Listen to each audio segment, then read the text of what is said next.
This podcast is a member of WildGamesProductions.com and D20Radio.com. They came from the game table, dice bags in hand. We have one brain that we share between us. To talk about role-playing for all across the land. And you like it. The original and basic, then one they scoured. Kinda grabs you by the boo-boo, don't it? To bring AD&D to the second power. You want me to put the hammer down?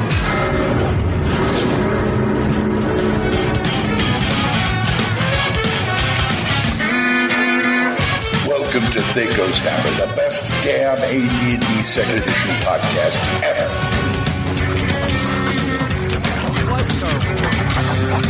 This is BioWare Star Wars. Yep. Point taken. Point taken. Hi, folks. Save or Die, number 60. 6-0. Can you believe it? Glenn. Yes, sir. This THACO's Hammer, you know. Oh, who cares? I care, damn it. Yeah, I was sitting there going, what is he doing? Is he practicing? I don't know what's going on. He's just got sod on the brain. It's all good. Excuse me? That's what happens when you get up into your 60s. Things happen. All of our gamer friends in the British Isles are go, what? No, this is THACO's Hammer number 60, folks. I'm DM Glenn. As you can hear, the den mother, DM Brian, is right over here. The motto is, be prepared. Remember that. Right. Go away. And we also have DM Full-On Gamer. Hey, Gamer Nation, we're back. Yeah. And we're officially old. That's right. And Mr. Show Enough Studios himself, Corey, DM Corey. What's up, everybody? Drinks in hand and the meteorites in the backyard. Let's do this. Yeah, let's talk about that for a minute. He's got a pocket full of kryptonite anyway. Rocks fall, everybody dies. Planet made it safe. That's it. Rocks fall, yeah. Well, nobody died. Just, 400 people got injured because of the concussion from the explosion. And that was like just a small little meteorite. That's pretty scary. Does the government call it acceptable losses? Yeah. Anyway, let's go to Hits and Grits. What are you doing tonight? I don't know. What are you doing tonight? The burlesque, Louie's Paradise, miserable and lonely and stupid.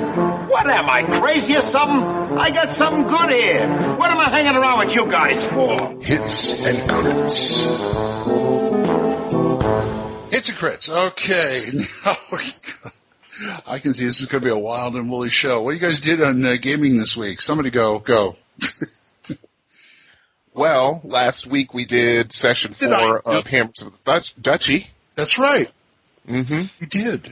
Yes. Was I there for that? Yes, I was. I was there for that. Yes, you were. Yeah, absolutely you were. Or did we? Wait a second.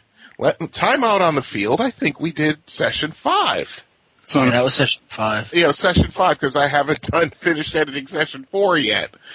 And I'm not looking forward to session 5 because that's going to be major league editing. And I didn't die. Nobody died. Almost died. Yeah, you came perilously close. That's all right. I like to live dangerously. I noticed. I'm surrounded on 5 sides by goblins and hobgoblins. It is not an adventure until somebody's in single-digit hit points. That's right. Mm-hmm. This is why we only play once a month, folks. Well, we got to keep everything rolling, you know what I mean? Yeah. Got to keep this show rolling and keep that going. And nowadays, it seems with the older generation of gamers, once a month is the accepted norm. Back when we were all in our 20s and, early 30s, it was like once a week, but that's just not feasible anymore. I tell you right now, once a month is all I can manage. You damn kids! We only are able to get together once a month. And that goes for the wife, too. Back in my day, we gamed 3 days a weekend. 3, I tell you. And there were no going to bed. You just passed out where you were until the pizza showed up. He's absolutely right. I can't even do my old man impression anymore. He's hitting on too many truths there. Listen to me, Sonny. We had character sheets made out of barks of trees. And we walk backwards in the snow both ways uphill to get to our DM's house. And With successful survival check. See, I'll never hit old age. I'm going to die of liver failure in my 50s, so we're good to go. okay, yeah. Yeah, that was pleasant. Corey, talk to us. What have you been doing? Well, I've been working with Solo Mariah, for those who don't know, the owner and creator of BasicFantasy.org, which is a clone of First Edition Dungeons & Dragons. I've been doing some illustrations for him and Smooty.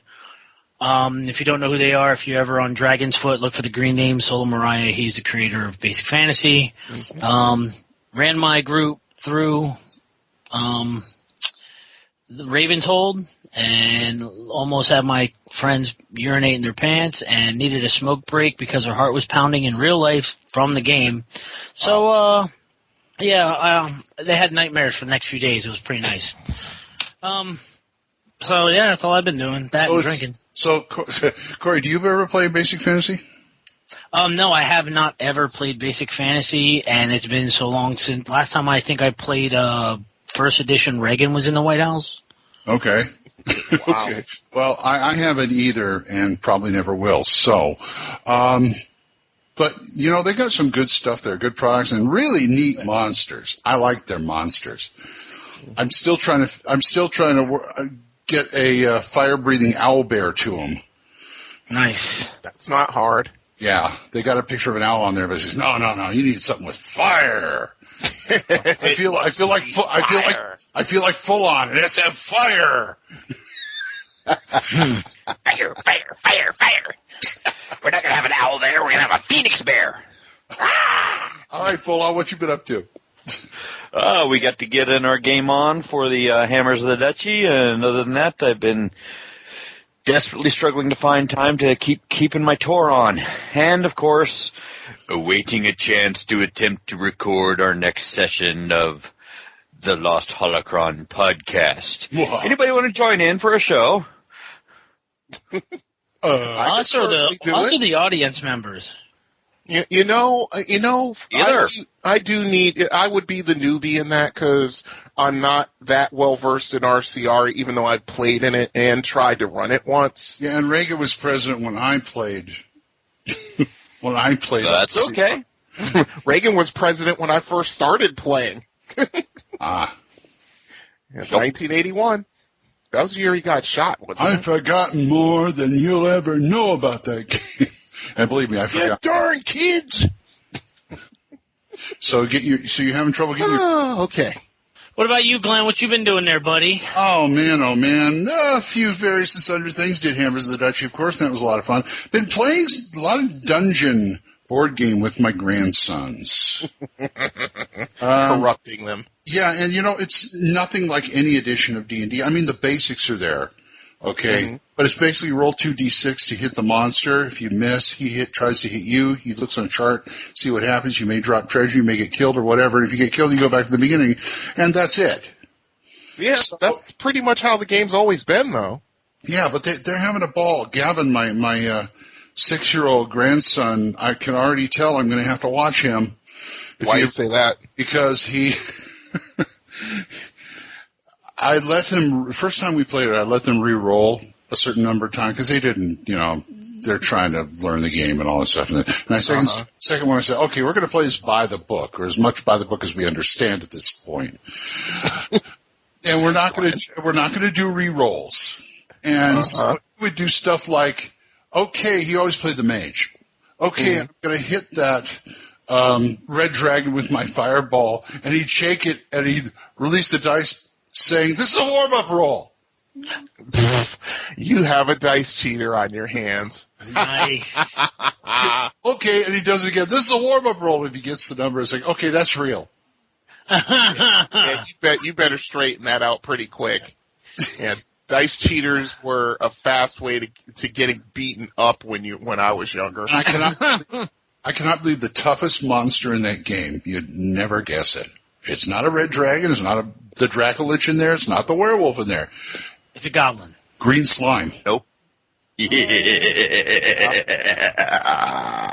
Most characters, like in the real game. Most of the characters you have to roll a 12 on 2d6 to hit him. You got to roll. Mm-hmm. Wow. It's unbelievable. I mean, I go in there. Okay, I'm going to try. I don't care how much treasure I drop. Let me hit him again.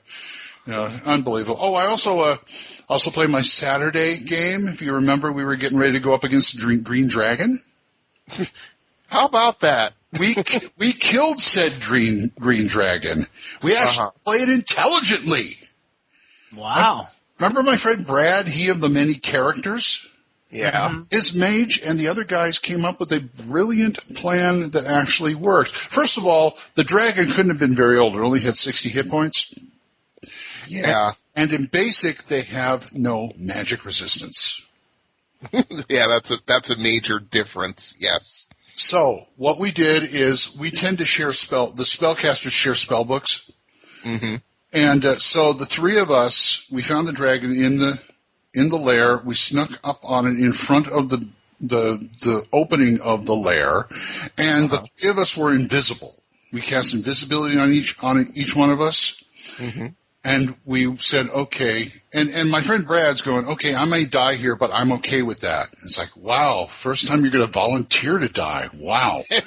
Well, see, that is the approach you have to use to A, adventure well, and B, have fun doing it. And the rest of them were hiding in a little alcove. We stood there, and the three of us cast a fireball. 3 fireballs. Boom. That would do it. We became visible. He made his save, but it didn't matter because he's still taking half damage, which reduces his breath attack. That's right. It's per hit point of the dragon. Which means that the rest of us survived his breath attack. Mm-hmm. Guy hit him with a couple of magic missiles. I came up with my +3 versus dragon sword, and next thing I know, well, actually, it was my sword first, boom, boom, and the guy hit him with the magic missiles, and he says his head explodes. Nice. So, now we're the heroes of the town, brought it back, everybody loves us, this is the good part. One of our other players, the halfling, he, like 2 or 3 sessions earlier, found a mirror. It was a mirror, we find out later, of life trapping. Ooh. But every time he looked in the mirror, he always made his save. Wow. That's like, oh, this is cool. And he's there, it's afterwards, this is like an epilogue battle. He's up there with a lady of the evening, and he says, hey, want to check out my mirror? And she fails it, zoom, she's in the mirror. And the way the mirror works is they're in this, like, nothing space with fog and stuff, and they're all, you can't see each other. If right. The one in the mirror, okay. And then you hear this, what the hell did you do? So he wraps it up in a blanket and takes it down to us. Nice. It's like, I said, I don't want to look at it. He goes, I don't want to look at it. And he looks at it again, and he makes a save. What's wrong with it? So I facing the mirror to a regular mirror. While I was doing all this, the fighter, Gage, my grandson, decides to break the mirror. Oh, okay. And that lets out everybody, right? Yeah, or does it kill everybody? Actually, it sucked in 2 more of our party members. So we had 3 members and the lady of the evening in there, right? Mm-hmm. So while the rest of us are arguing about it, he goes... Sounds like a party in the Phantom Zone to me. Oh, my God. Well, yeah, you knew that was coming. Come on. Yeah. I was thinking it, but I wasn't going to say it. We're in the middle of the tavern, right? He breaks the mirror. Our 3 party members come out, the lady of the evening, and a hill giant that has been in there for weeks. Wow. And hill giant in the tavern. And we kill said hill giant. Now we're even bigger heroes. Hey, there's no such thing as too much fame in D&D. Well, yeah, there is, but... And as I said, see, you don't have to worry about it. We bring our own monsters. Nice. That was awesome. That was one of the most... that one's going to go down in my memory. I'm going to remember that for a long time. That should go in the memory bank. That's pretty damn cool. Now that I've bored everybody out there with this, why don't we go into emails? Oh, it wasn't boring. Come on now, Glenn. Well, that's one of those classic D&D stories that you could tell somebody in a room with people who never played the game, and they'd have no idea what the hell you're talking about. It was but hilarious. The two of you are just crying with laughter. It was hilarious. This halfling kept going, "Oh, what's wrong with it?"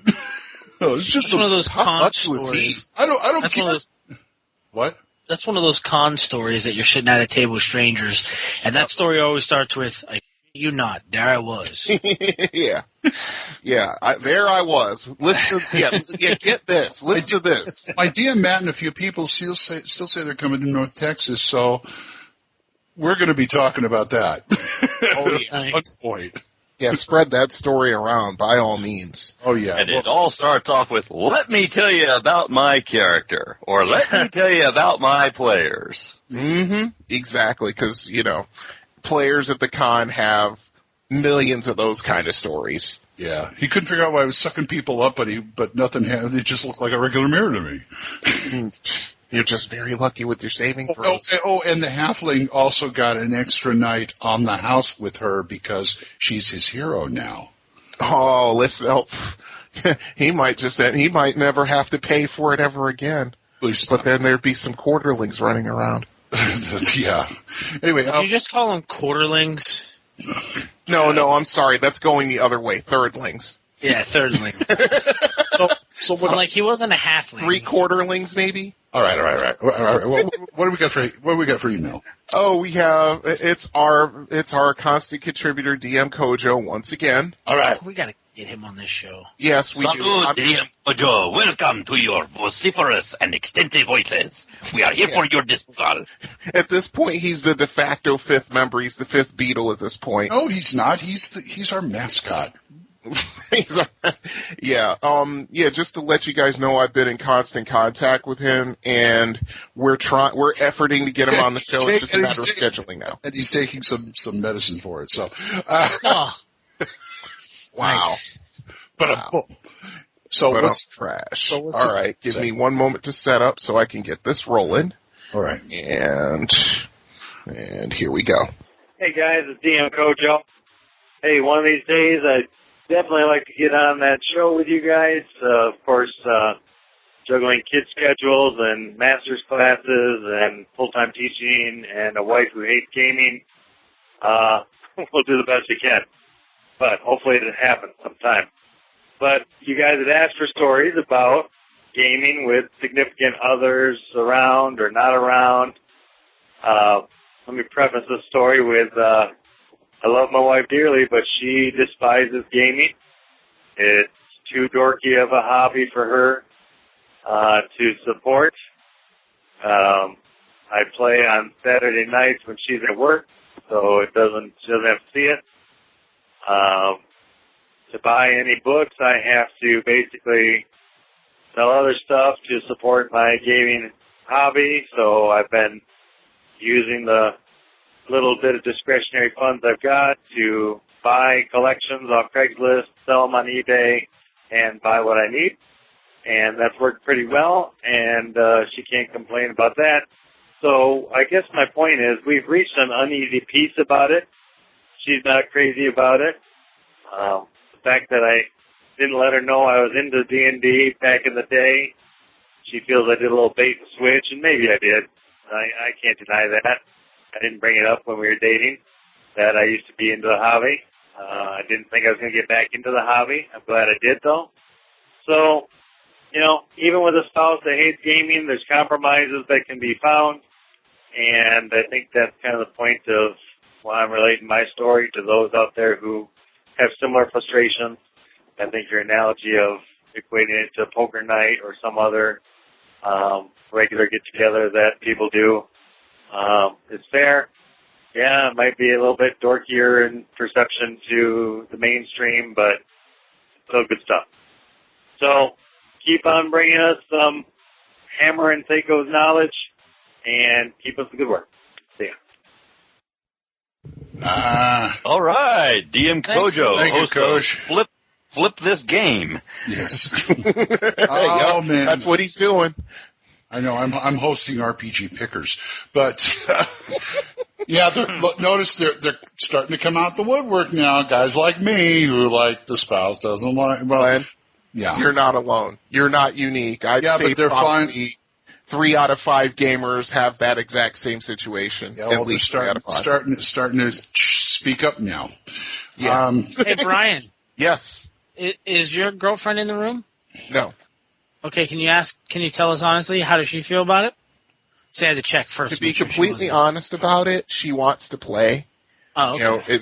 And when we're gaming and stuff, she'll be sitting across the living room from me at her computer, and she'll just be, looking over here while, we're all having a laugh and we're all cracking up and all that kind of stuff. I mean, she's want to play. I actually rolled up a character for her. She plays like a fighter mage. The only thing is that she is a complete and total newbie to the game. Mm-hmm. That, and also, she has some, shall I say, mental blocks when it comes to mathematics. That's cool. I was just wondering. Yeah, I know Glenn's wife's stance. I never really asked how your current girlfriend. I know your exes used to play. Yeah. My ex Allie. Yeah, I met her over the gaming table, like I said. But yeah, I mean, I've been considering for a while bringing her in. I'm just like, okay, it has to be done slowly if it's going to be done at all. Yeah. That's how I'm. Dun, dun. Hmm? Yeah. Dun, dun, dun, dun, dun. That's the way you roll 'em, baby. Well, Full-On, out of all of us, Full-On has the best one because his wife's as much of a gamer as he is. Oh, yeah? I didn't know you were married, Full-On. That's cool. Yep. Married gamer son, gamer exes. It's prerequisite. It's part of it. You're not going to be a gamer. It's like, nope, next. Yep. Yeah, if I was looking for someone to have a relationship with, it would have to be a prerequisite to us, having a serious relationship. I agree. Yeah, that's why I have a T-shirt that says, I'll marry the right woman when she shows up at my house for date night with her own set of D20s. And then is that what you call them? D20s? Not D30s? Yeah. No, there is a T-shirt that has that. I've seen girl gamers wearing T-shirts with a pair of D20s right over where their breasts are, and it's like, natural. Yeah, they're natural. Oh, it's a great shirt. But anyway. Thanks, Kojo. Good email. Or voicemail, sorry. Yes, thank you very much, Kojo. This is one of those things where, it can be either a really good thing in Full-On's case or not so much, like in Kojo's or Glenn's case. Because, if you don't have a wife or girlfriend who's supportive of your habit, or at the very least tolerates it, it makes for a bad situation. I've kind of figured out Make sure you have one. Make sure you can have one that can separate the distinction between things that happen in game and get out of it. Oh, it does still make a critical difference. Yes. Especially if you're attempting to present the forward face of, yes, we are fair, we are equitable, we do not have favoritism, in case someone under the roof is a GM and someone under the roof is a player, and or swapping roles, or even when you're both players under someone else's table, around someone else's table. Sorry about that. Well, geez, we know where your head's at right now, Fawn. Then again, you can always just be like me, and I personally, I take the, and I just lost his name. I take the Glenn Quagmire route. So, which is, thank you for the wonderful evening. Please pick up your clothes and get out. I got gaming guys coming over to hang out. Then there's that. The Archer approach to gaming. You obviously don't know how this is supposed to end. Exactly. You're still here? I'll call you a cab. Hold on. Oh, geez. When did this turn into an episode of Jersey Shore? Anyway. I was just waiting to get a word in edgewise, that's all. Oh, well, the floor is yours, Mr. Hallstrom. Oh, every time somebody does that, it's like, like I got something to say. But anyway, I figured out kind of what Becky's all about. I think she's been corrupted by too much Big Bang Theory. Oh? That is a good training tool. No matter how many cons she's been to, no matter how many gamers she met that she likes Mike and Liz and, and all these people it likes Full-On, but it's like she thinks we're just a bunch of Sheldons sitting around the table. Oh, God, no. And she doesn't want her grandson to grow up like that. And it's like, no. I'm not going to go through the whole thing again. But I mean, we got any more emails? No, that's pretty much it, Glenn. Okay. And you can send us an email at THACOsHammer@gmail.com or send us a voicemail somewhere. 405-806-0555. Works for me. All right, let's go on to It's in the Book. You ever go to school, stupid? Yeah, and I come out the same way. Is that your idea of an idea? It's in the book. It's in the book. Okay. The survival non-weapon proficiency. Which is in first printing, page number 63. And in your convenient black books on page 85 through 86. Yeah, that's right. 63, 64, actually, first printing. So, basically, you got to take it to survive, which is kind of a, not really, but I mean, if you want to survive better than the guy next to you, you take this. Well, let's put it this way. Your typical, it's a comparison between like your typical deer hunter who goes out in the late fall, early winter, comparing him to like I'd say Les Stroud. Yeah, Bear Grylls, Les Stroud. Yeah, Yeah, Les Stroud versus a guy boozed up on booze with a gun. And Your basic adventurer might know how to pitch a tent and build a campfire, but the guy who's known to survive in that area has more abilities to gain some things. Yeah, you got a Conan type, eating the barks and stuff and drinking the water and all that kind of crap. Mm-hmm. This is the difference between Into the Wild, The Gray, and that other friggin' movie with the bear. The one with Anthony Hopkins? Yeah. Brother Bear. Yeah. No, not Brother Bear. I can't remember the name. Jungle Book. It was Anthony Hopkins and Alec Baldwin. Yes, it was. God, now I need the title of the movie. I'll get it. Hold on. It's a good movie too. My version is probably the guy sitting up in the deer blind looking for a 30-point buck. But anyway, this is when you get this, you have to pick what environment it's in. Mm-hmm.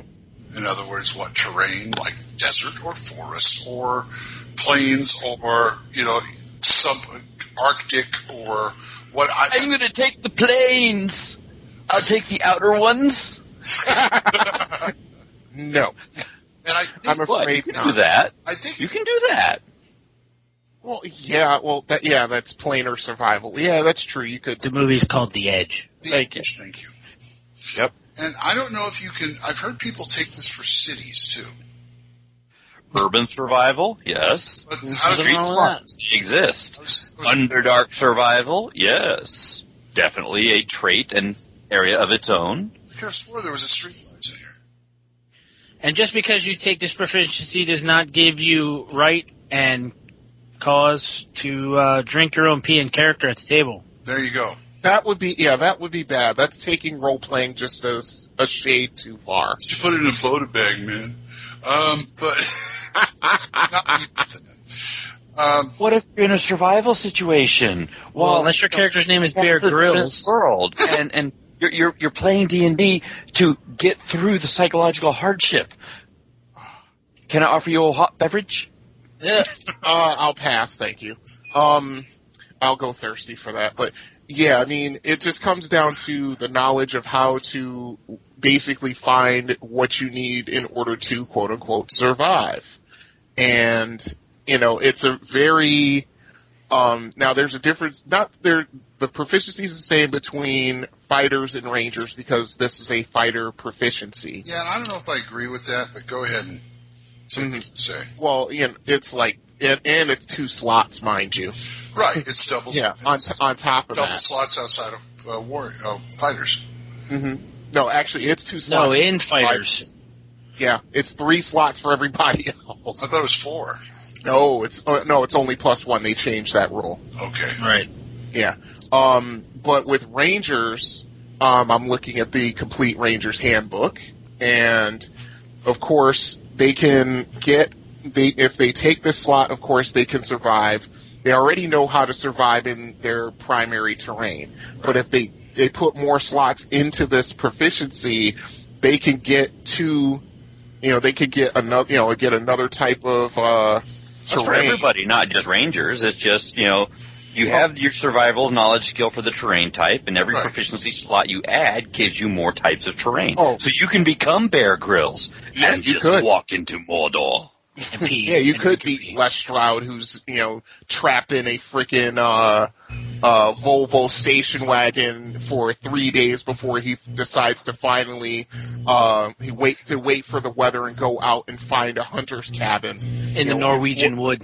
Yeah, that was a great show. He was trapped for 10 days out in the wilderness in freaking Scandinavia. I just wanted to say wood on the podcast. Yeah. Oh, nice. Great. Nice. He's pretty neat in that, isn't he? Yeah, that was my mistake. I thought that if a ranger took put more proficiencies into survival, they get 2 terrain instead of 1. But Olam is right. Yeah. It's the same. I'd rather be a live version of Crocodile Hunter in D&D. That's animal training. That's also survival if you're out there. Well, yeah, it's animal handling, not animal training. As long as you don't, you'd have to pick a ranger, and your preferred enemy would have to be Stingray.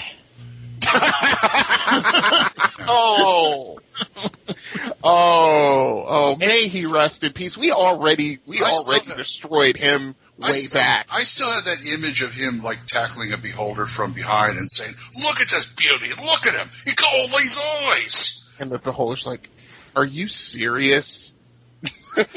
Hey, let's check his sex by putting a finger up his cloaca. Yeah. I'd like to think of the beholder as like rolling all his eyes. All right, fine, roar. It depends. He could like putting your finger up his cloaca. They're giving me residuals, so roar. Yeah, but this is one of the proficiencies that, a fighter should take 1 at the very least. I mean, most of the fighter and ranger characters I have, they usually have like either forest or jungle or mountainous. Most of the dwarves have mountainous. Others have, underground, depending. But yeah, it's sort of necessary to keep you from starving to death. Right. If 4 people in your party have all taken survival, the DM is therefore obligated to send you all to the 5th terrain. Absolutely. Because that's the way it works at the table, isn't it? God. Oh, I'm not that sadistic. But so how you work in survival at your table, Brian? Well,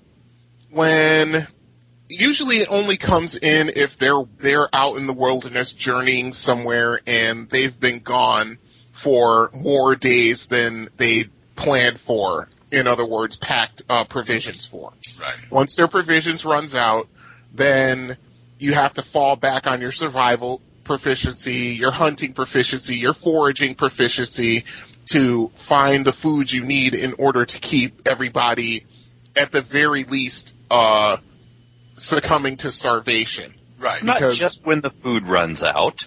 There's always food.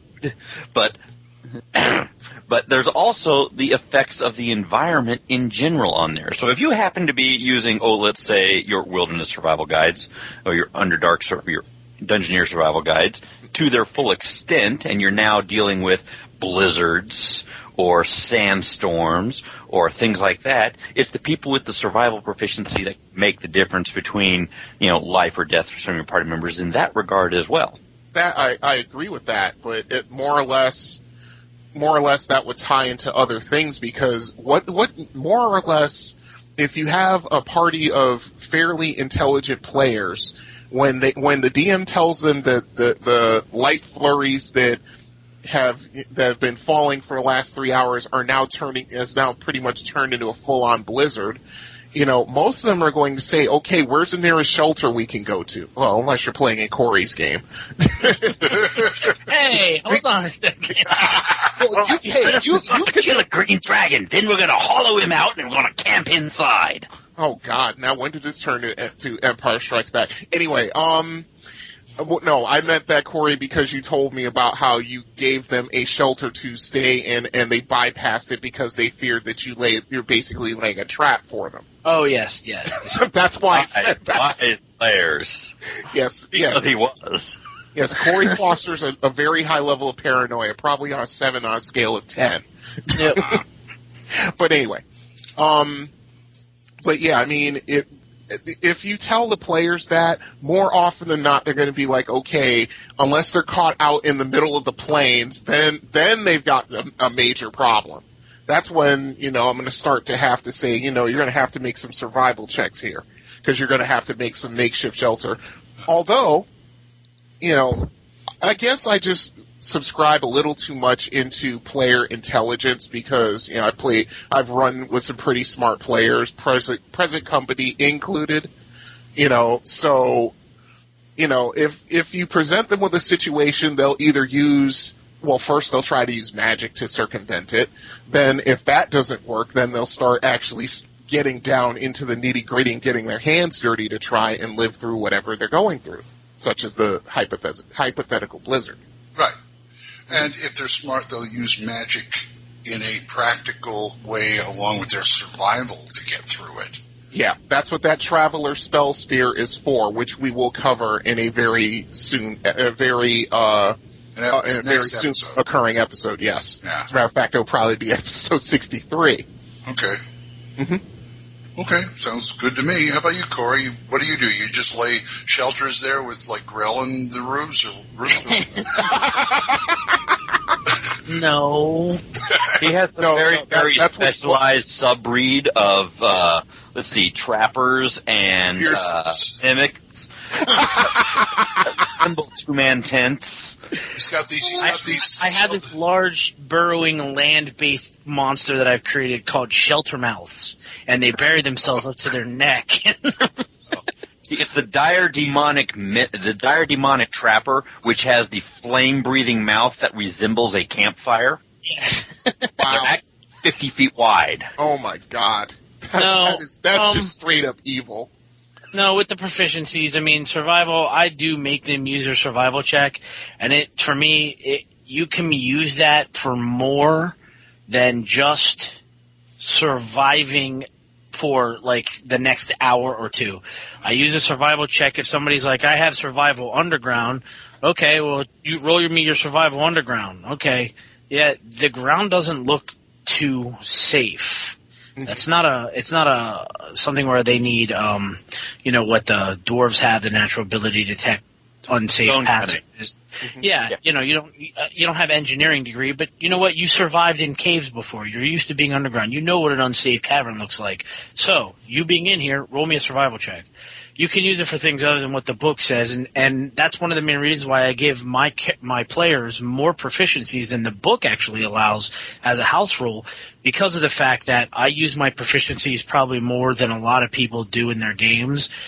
When it's combat related, yeah, there's dice rolls, but when you're out of combat and you're investigating and doing actions other than just sitting at a table role-playing in a tavern, there's a lot of more dice rolling going around in my games because I use the proficiencies, because in my found when I'm playing, not too many DMs actually use them. They make you pick them, they make you choose them, but rarely do they have you use them. Right. Oh, yeah, I definitely get into using them, and that's exactly why. And, I use the Heroes Central Casting background generators, which has in their inherent makeup an outlay that almost injects extra proficiency slots, often survival-based, into character histories and backgrounds to help flesh them out. And this lets you have that bailiwick. You're good in the desert. You're the guy who knows how to handle the sea. And you can use a slight level of crossover there. Like the guy with the Underdark proficiency is probably going to be able to at least make a penalized proficiency check on a mountaineering rock face out in the open just because of the way caverns are. Or somebody who could possibly generate a little bit of crossover between forest and jungle. Just a little bit, something to give them like a -2 or a -2 to a -5. If it at least gives them better than no chance at all. Oh, yeah, absolutely. Yeah. It's just like, the paladin's in the party as party leader, and he's like, okay, we're going to camp here tonight. And he looks over to the small Arabian guy and who's used to being in the desert. I say, hey, roll a survival check. I was like, okay, I made it. Okay, where he's wanting to choose is not a good idea. And Seal he'll go, no, we're not camping here. It's a survival thing. He knows that if they build a camp here, they probably will incur some problems and may not survive. So I use that survival a lot more than just what the book dictates it's for. But we wanted to bait in the blue dragons. Yes. But we don't want to be buried by that dune to our right, which way the wind is currently blowing, so we don't want to be there. You don't want to be. You want to be on the lee side of the sand dune. Exactly. Not the fore side. I know we have the survival underground, right? Mm-hmm. Which I think is kind of specific, but even though no, there's a lot underground actually. But I mean, how specific will you let that proficiency get? Say if I wanted a character who wanted survival dungeons, or you know what? Caves. Well, that would be, to me, I would probably, as far as caves go, that's one thing. I'd put that in underground. Dungeons, I'd have to have you have to take another proficiency for that, because that's like, even though it's a similar environment, but no, but I'm saying I'd say you let them take it though if they wanted to. Yeah, I would, because it's the same as letting it's the same as letting someone take take survival and translate it into an urban environment. So you've got urban survival for the folks who want to live in Waterdeep, live in Greyhawk, and know all the good places to catch the rats that aren't going to have too much rabies. You know, which sewer tunnels are the safe ones to roll in, and which ones are the ones full of the Otyugs. You need that for Corey's game. That's for sure. And folks, but when you're dealing with the Underdark survival, having a dungeon survival, there was a thing that they came out with. There's kits and proficiencies that were kind of specialized toward that. When you had the what was it, like the trap finder or the trap springer proficiencies or kits, the trap springer kits. Right. For the ones that were about the proficiency survival dungeon for, you know what? I am specialized. I'm Indiana Jones. I am specialized in the nature of traps on tombs and all this type of stuff like that. I may not be a thief-ish, but I'm definitely into the whole thing of, this is how you deal with when you're dealing with tombs and you're dealing with traps, and this is likely to be, it's the common sense thing of when you have a underground complex fortified and sealed, is it a thing that's regularly used? Is it a thing that has got the dead ends where they secure the treasures? Is it designed to be reaccessed? Is it not designed to be reaccessed where it is a dead man drop? Is it the bait alley down the tunnel off to the side that lures someone in definitely to kill them? Does it have the perfectly round 10-ton stone looking to roll over you and crush you flat after you take the gem and replace it with a bag of sand? Okay. Point taken. Now, thinking about this, getting more specific with survival, I would give other classes a break. For instance, I would let the thief pay for survival at cost if it was like survival urban. Oh, you mean more class-specific survival. Right. Oh, yeah, I could see that. That's where you can start narrowing it down. You know what I'm saying? That's not unreasonable at all. Yeah, I mean, a mage, survival planes. Yeah, if he was born there, sure. Yeah. Wrong kind of planes. The first kind I talked about. No, he means the state in which the both of you live. That kind of planes. Like prime material. Well, I'm not going to give it to a mage. Survival prime material plane. Well, that's the whole world. I'm going to say survival other planes. Survival elemental planes. Survival outer planes. Yes. Survival lower planes. Yes, those would make sense. In opposition. Right. Survival lost bedroom. If you wanted to take a discount for that, sure, I would let someone go for a specific lower plane at a lesser cost than a broad-based proficiency for all the lower planes, or a even broader-based proficiency, kind of like tight groups and specialization and broad groups for weapons. You could apply that to proficiencies for things like, I am an outer planar specialist. I'm an inner plane specialist. I'm an elemental plane specialist. I'm specialized in the plane of fire. That's what you need to do on the plane of fire. Okay, understood. But that's wow. Yeah, I mean, survival Tarask. No. Believe me, he's so big you need a survival. Make your way to the Cloaca. Yeah. And be prepared to be squeezed. Yeah. Well, you see, I don't. Ordinarily, my basic brain, the other side of my brain was just basic D&D, saying that's too complicated. It may be a little complicated, but at the same time, that's for good backgrounds and role playing. Absolutely. That's why I would let them narrow it down. Yeah, that's what this originally was about. More than anything else, but unfortunately some players got it in their heads that if you don't know something, then you know absolutely nothing about it. BS. I took 5 points in survival lost underwear drawer. To find that other sock. Yeah, oh, God. Survival you need a better perception score, my friend. But,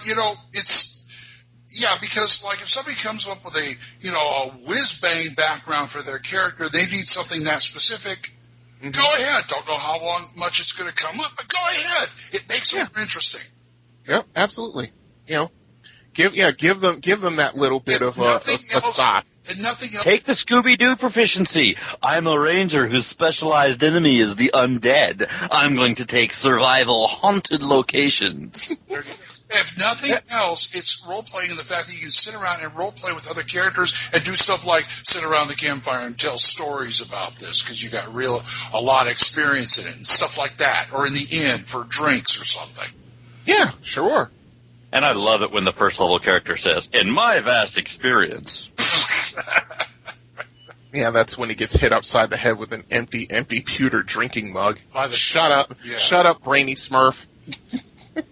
Because that's what that is. Anyway. Non-weapon. Because Papa Smurf always said, you always have to look away from the basilisks. God. And then, hard cut to, 2 miles outside the city wall and watch him fly over the city wall and land on his head. Yeah. I hate it when they do that. I want to take a first-level naval ranger that has survival small desert isle on a 3-hour tour. Does he have a little white hat or a small blue one? He helps the captain. The captain calls him little buddy. You never let the rum be gone, and you have to know how to ride 2 sea tunnels. That's right. Yeah, that's right. He did have that, didn't he? Yep. Yep. I made a rope out of my own hair. Yes. All right. The survival. Tell us about it. THACO's@gmail.com. Okay. Let's move on to the snipe hunt. If you only had a living brain. What do you think? Escaped gorilla? Listen, you're making enough noise to wake up the dead. I don't have to wake him up. He's up. It's time for a snipe hunt. Snipe hunt. Now, this is where my last week's game comes into play. Green Dragons. Yep. Okay, they are an ancient cult within the country of Ketai. Oh wait, wrong one. Yeah, wrong one. Last week, I have a lot of people coming from 4E saying, "Oh my God, Basic is so deadly." It takes 10 minutes to call up a character. I lose so many characters, and you're throwing me against the Green Dragon. Kill it. Go ahead. Try and go up against one of these in 2E. You got a fight on your hands.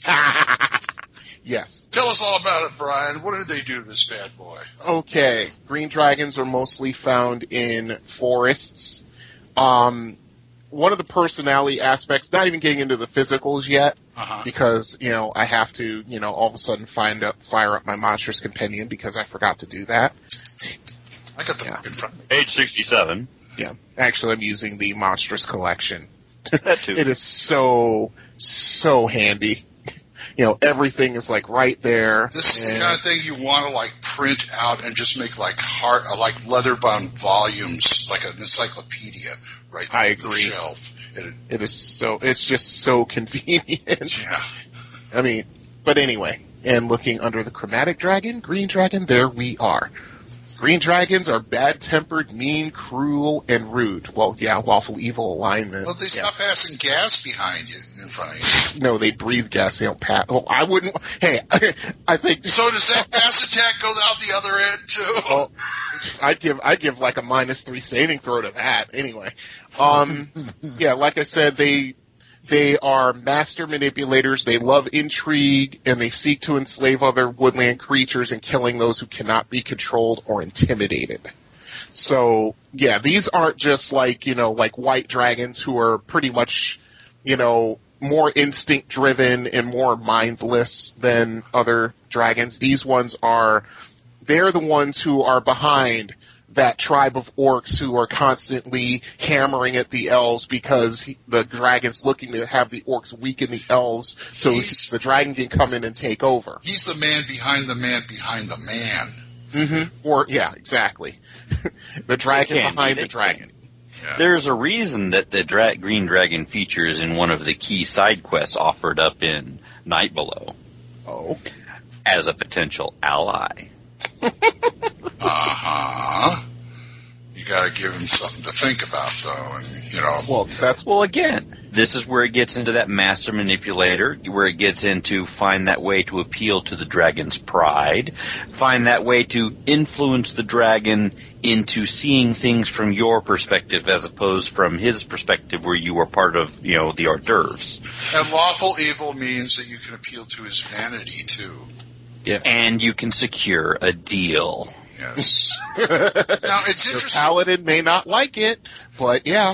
Now, it's interesting about manipulating other things. Their intelligence is 11 or 12, but I look over here, Red Dragon is like 15 to 16, so they must be really good at this kind of duplicitous behavior if they can, outperform a Red Dragon as far as that goes. Mm-hmm. Yeah, but that's just how it is because they're more or less middle of the road as far as power goes. Right. And intelligence. Yeah, exactly. If they're in the same area as a red, they know that they can't go up against that red and survive because the red will just burn them out of the sky. So he's the one who'll come up with all of the plots and all of the little manipulations and he could be the Red Dragon's Starscream, or he could be absolutely. He could be the Grima Wormtongue of the park of the. Yep, Grima Wormtongue, exactly. Yeah, that's a very good analogy. Why don't you do this? Yeah, that kind of thing. Mm-hmm.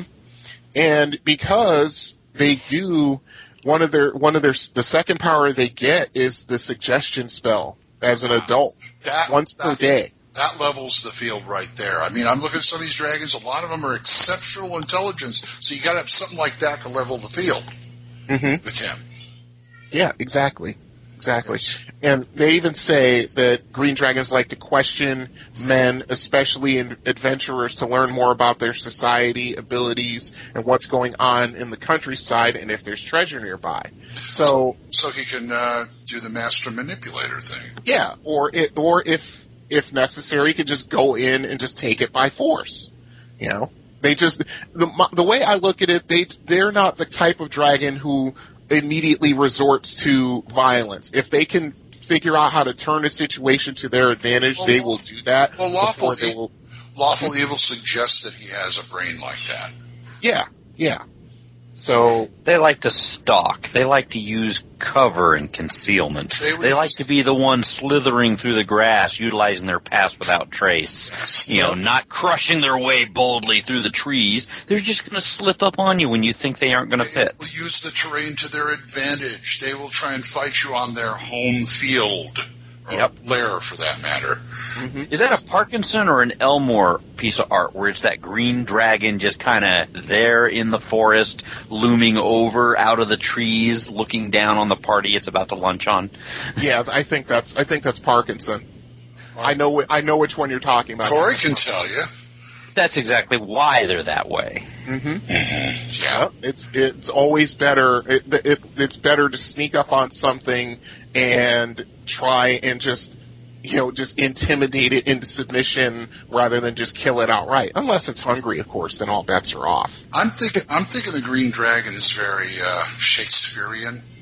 Mm-hmm. Machiavellian, yeah. I'm thinking of Scar from The Lion King. There you go. Yeah, another good analogy. 2 points. Very much, Richard III, Iago type.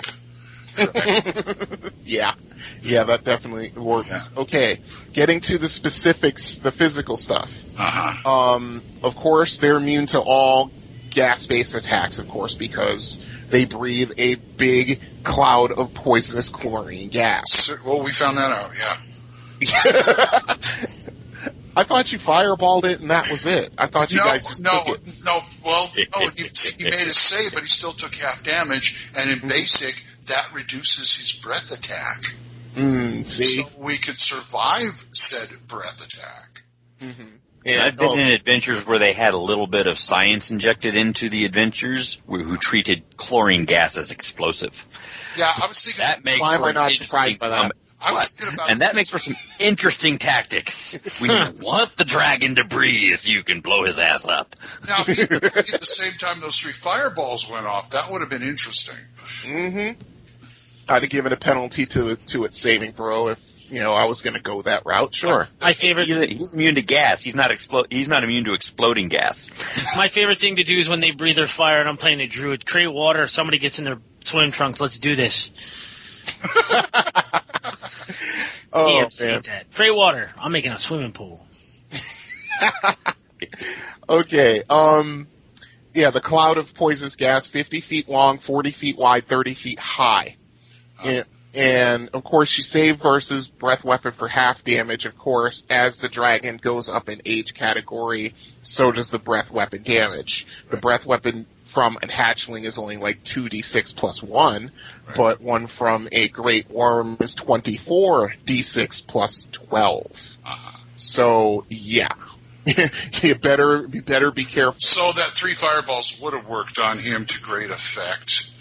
I need to break into my Warhammer 40k dice for a freaking Elder Great Worm. 24d6. Hold on, guys. I get my That's before you start throwing in some of that Draconomicon stuff about the strengths for dragons that equate to the giant strengths with their age categories. And then you've got that 1d8, 2 to 20, plus whatever. Yeah, plus their age category and damage, yes. Yeah, an adult can pretty much wreck a medium to high level party if it has the advantage. Oh, yeah. Also, they cast spells, from category 4, which is juvenile. They start at 6th level, and their combat modifier adds to it. So, a juvenile green dragon who has 1 wizard spell can cast that spell at 10th level ability. Yeah. Yeah, okay. So because I know that none of my party members in my game listen to the podcast because I commanded them not to.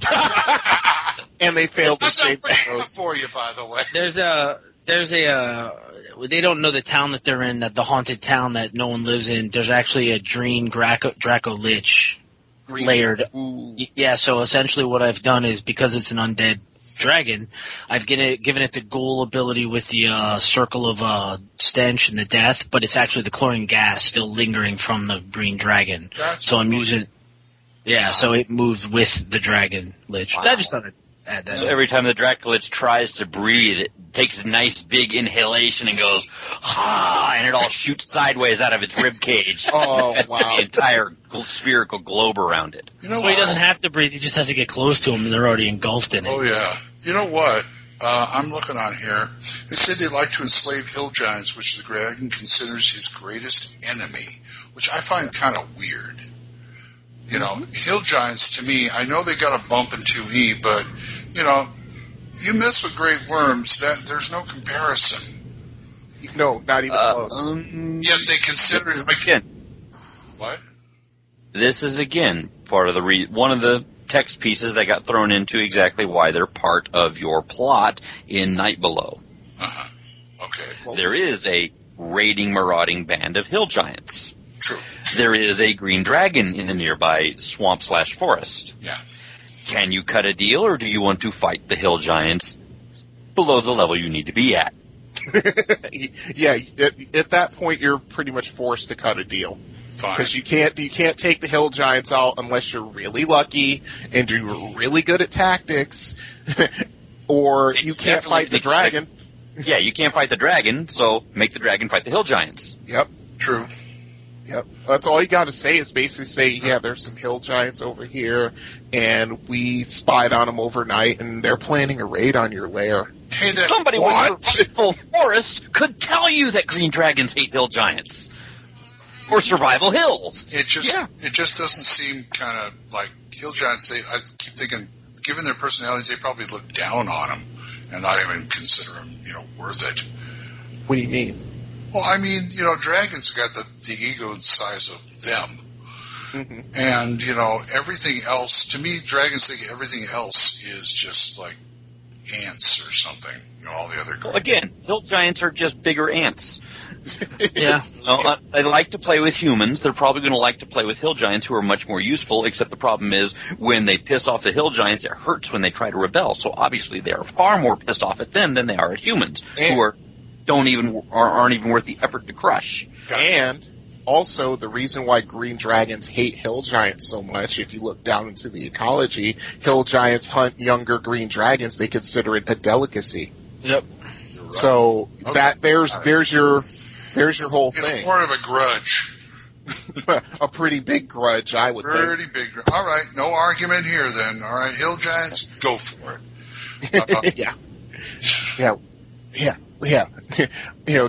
I could just see like the bard or a thief talking all shady to the dragon, be like, yeah, we saw these hill giants. They're maybe like 10 miles that way, and we spied on them a little bit. There were too many for us to tackle, but I heard their leader saying they were going to come and get you.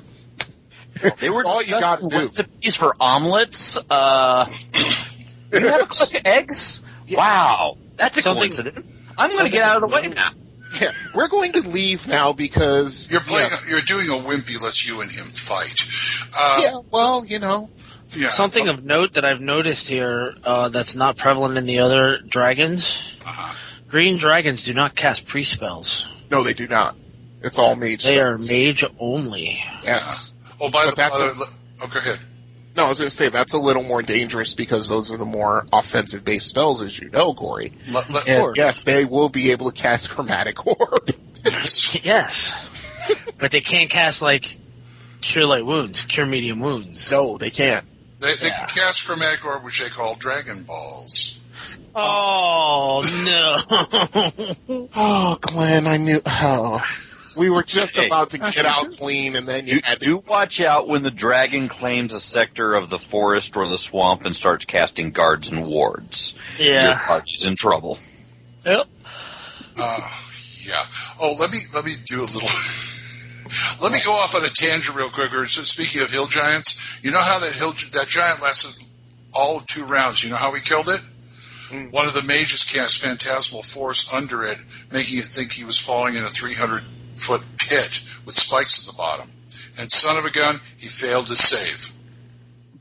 So you see him drop down and start wailing his arms around, and then all of a sudden, ugh! And he's laying there unconscious. Went up, slit his throat, all dead. Yep. I couldn't believe it. Yeah, illusions can work very well if you know exactly what to do with them. Yes. Which is why I'm hoping and praying that Galadriel Heartcleaver lives a very long life. Yes, and I'm glad this dragon does not cast illusions. Yeah, they can. Hey, wizard spells is wizard spells. They can have illusions. I'm sorry, I was just looking at the special abilities. Mm-hmm. Oh, okay, that's additional powers. Oh, yeah, let's break that down for a minute. Yeah, we passed over that. Go ahead. Okay, at juvenile they have water breathing. Adult, they can cast suggestion once a day. That's when they really start becoming Emperor Palpatine. At the mature adult stage, they can warp wood 3 times a day. Oh, there's an archer in the party? I don't think so, warp wood. Oh, you like that wooden magical staff? Boom. Retributive strike, anyone? Yeah. They can do plant growth once a day, which is good to conceal the entrance to their lairs. Yes. Things like that. And tangle once a day. At very old, now, we're talking what? Very old is, I think, level is age category 9, so we're looking at 15th level ability at that. So that's a big area. Yeah, that's a really good defensive spell. Right. And, of course, as a worm, they can pass without trace 3 times a day. According to, where did you see they cannot cast pre-spells? It's down near the bottom where they show the spells, Special Wizard, Priest. Okay, because on the chart it shows Wizard and Priest spells. Correct. There's no, it's not the slash. Yeah, Right. If you look There's at all no the other slash. entries, there's a slash. Scroll when they down to have the an red actual dragon list. one. Why would Scroll down to the red. Scroll down to the, or go to the next page where the red dragon is. You'll see on number before 12. the blue dragon. Yeah, on number 12 it says 22221/21. Anything after the slash is a priest. Gotcha. Yeah, but there's nothing there. For Okay, these are just spells that he has. The numbers. Right, like at number 12 for the green dragon, he gets 5 first level spells and 4 second level spells. Yeah. Yeah, it's pretty puny for a dragon. All he gets. Yeah, I think he's more of a hunt and stealth. But again, it has to do with the power level they're casting at. So if he's casting at a 22nd level of ability, those magic missiles, that's where your verb component is 6 to 9 round burst. Yeah. Yeah, it's the equivalent of, firing a 50 cal at the fighter over there. Yeah, or the mage. And also they're going to do these spells that have to do with deviousness and misdirection. Actually, I'd have the green dragon aim for the cleric, and as soon as he's done unloading all of his rounds of his 50 cal into the cleric, and he looks over at the party and goes, I can't cast pre-spells. Now you can't either. Let's do this. Yeah, because I'm trying to think. And that it's includes healing, too. Yeah, magic missiles like 1 every 2 levels, so we're looking at at 22nd level, that's 11 magic missiles at 2 to 5 each. Yeah, good luck trying to live through that, Chief. The dragon turns around and reaches behind him into his treasure pile and pulls out a wand. Now I can cast healing spells. Let's do this. And remember, this is just the inherent natural abilities of the dragon as a magical creature, not if it happens to be a BBEG NPC who actually took levels in something. Yep. You can get as many levels in Priest as you want. Yeah, you could. You could certainly do that if you really want to. If you really want to go to an extreme. Time to pull out the spells and magic book, or the skills and powers book. There we go. Okay. Yeah, there's that too. Oh boy! Now you realize at some point we're going to have to do skills and powers. Didn't we? Oh, yes. That's the only black one we haven't done aside from all 3 of them. There's 4 of them. There's 4. We've only done 2. I thought we did the 2 best ones first. Combat tactics, because imagine the dragon taking, Grand Mastery, natural weapons, cleaving charge. Now we're going into 3rd edition territory. I'm going to have to shut this down, folks. Sorry.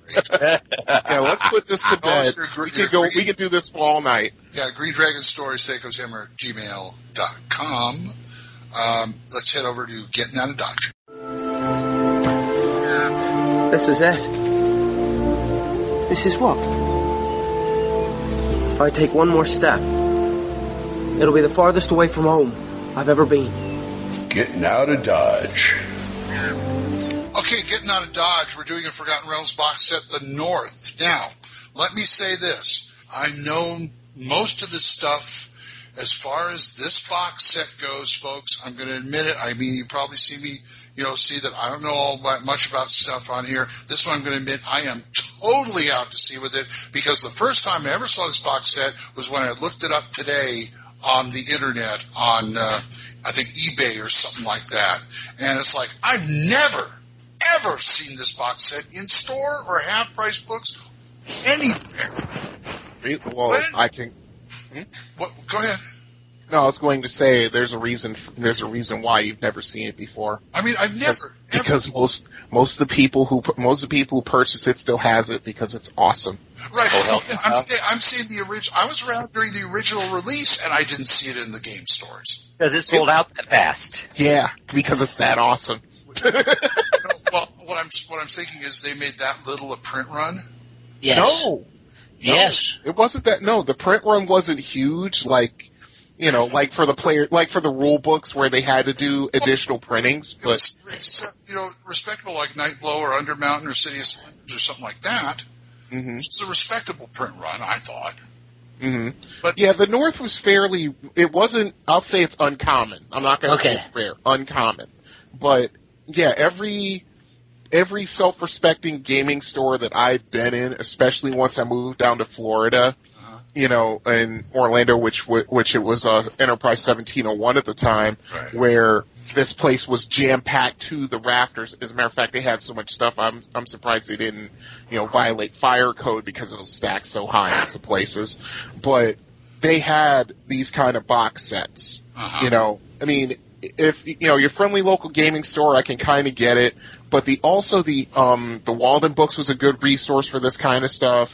You know, some toy stores like KB actually sold D&D stuff back in the day. Right. But and you have to realize also, at the time when this came out, now I'm looking for the year, I just lost it. Year's 1996. 1996. A bunch of the novels were focused up in the northern region. So all of the novels that were being read by the D&D players, they now have a supplement out with further information of the towns and the local areas. So this went as a huge resource boost for people who decided to play in the same region that the novels were coming out of. I want to go meet Driz. I want to play in 10 towns. Contributing to the outrageous glut of Drizzt clones, yes. Yeah, unfortunately. But I want to play up in 10 towns. Well, it's not only that. I didn't see it in the stores. I didn't see it anywhere. And I didn't even hear people talking about it. Were you in California in 96, Glenn? Yeah. Okay. I'm just surprised. Because, I'm surprised. Wait. But 96, I'm surprised too. Then again, I was in California, but, yeah. I have two of these boxes. One I bought when it first came out, and then I bought the other one through eBay, and it's pristine. I love this box set. It's one of my favorites. As a matter of fact, I need to get the map back. Okay, guys, take it away. Who wrote it and all that? Okay, well, Ed Greenwood, of course, Jeff Grubb, Slade. I forget what his real name is. It's Dave something. Slade Henson, I believe. Oh, yeah, Dave Slade Henson. That's what it is. Julia Martin, Stephen Shen, you know, Ed Greenwood's like right-hand man. Paul Jaquays wrote it, and Steve Perrin.